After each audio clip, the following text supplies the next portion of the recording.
The dilapidated house at the end of Maple Street had long been shrouded in mystery. Its windows were like vacant eyes, gazing soullessly into the night. The overgrown garden hinted at years of neglect, and the air around it whispered unsettling secrets. The thin, bony figure of Mr. Grimsby, the elderly neighbour, loomed like a shadow over the eerie dwelling.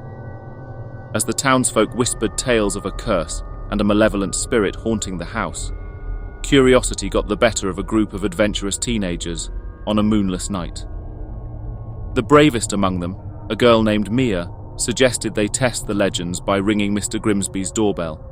They gathered in hushed excitement, their breath visible in the cold night air. Mia approached the ominous doorstep and pressed the rusty button. A distant chime echoed within the house, and an uneasy silence fell over the group. The door slowly creaked open, revealing the skeletal frame of Mr. Grimsby. His sunken eyes bore into Mia's soul, and a thin smile played on his lips. "Ah, visitors," he croaked, his voice like the rustle of dry leaves. Come in, come in." The teens hesitated, exchanging nervous glances, but Mia, determined to unravel the mystery, stepped inside. The air within the house was stifling, a heavy curtain of dread descending upon them. Mr. Grimsby led them through dimly lit corridors, adorned with faded wallpaper peeling at the edges. As they reached the parlour, a strange sensation crawled up Mia's spine. The room was filled with antique furniture draped in dusty sheets, and the only illumination came from the feeble glow of a single flickering candle. Mia noticed an unsettling portrait on the wall, a family frozen in time, their eyes following her every move.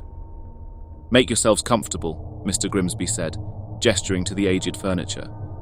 The teens exchanged uneasy glances but complied. As they settled, the air grew thicker, suffused with an unsettling tension. Mr. Grimsby retreated to the shadows, disappearing into the darkness of the hallway. Mia's eyes darted nervously around the room, catching glimpses of ancient artifacts and peculiar curiosities.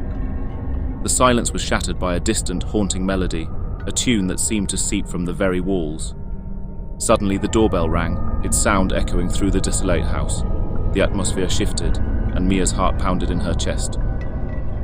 Mr. Grimsby reappeared, his thin form moving like a spectre. "It seems we have more guests," he murmured, a glint of malevolence in his eyes. The group exchanged fearful looks, realizing the ominous truth. Anyone who dared ring the doorbell became a pawn in Mr. Grimsby's sinister game. The melody intensified, weaving a hypnotic spell that drew the unsuspecting into the clutches of the malevolent host. One by one, the teens fell prey to the unsettling allure of the house. The air became thick with their terrified whispers, as Mr. Grimsby's grin widened. Mia, the last remaining visitor, felt a cold sweat forming on her brow. She had to escape the clutches of this haunted place. As Mr. Grimsby approached with an unnerving grace, Mia feigned compliance, her mind racing for an escape plan. She watched him closely, waiting for the opportune moment. The haunting melody reached a crescendo, drowning out the feeble protests of the trapped souls. In a moment of distraction, Mia lunged toward the door, the melody chasing her like a vengeful spirit. With a surge of adrenaline, she burst into the night, the door slamming shut behind her. Gasping for breath, she looked back at the accursed house, the melody fading into the distance. From the safety of the moonlit street, Mia witnessed the true horror unfolding. The windows of the house glowed with an otherworldly light, and the air pulsed with an ominous energy. The house seemed to consume itself, collapsing into a vortex of darkness. As the last echoes of the haunting melody dissipated, the night returned to an uneasy calm. Mia, shaken to her core, stumbled away from the scene, vowing never to speak of the malevolent house on Maple Street. The legend of Mr. Grimsby and his deadly doorbell would linger in the shadows, a cautionary tale for those who dared to venture into the realm of the unknown.